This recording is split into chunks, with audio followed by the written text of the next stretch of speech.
Hello. In this short video you will learn more about scheduling an article update. In Story Editor, you can not only schedule the publication of articles at a time of your choosing, but you can also schedule a future update of an already published article.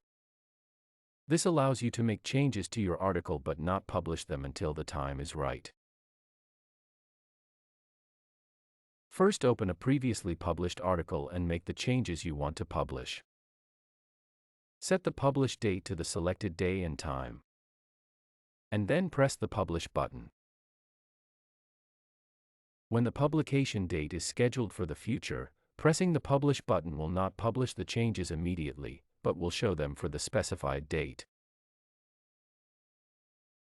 You can make changes to the content before the set publication date. They will only appear when the article is published.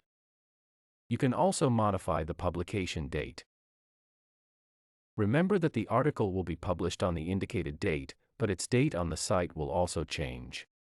In other words, readers will think this is a brand new article because it will have a new date. If we change the published date to the current or past date, the publication will take place immediately. I hope it was helpful for you. Thank you.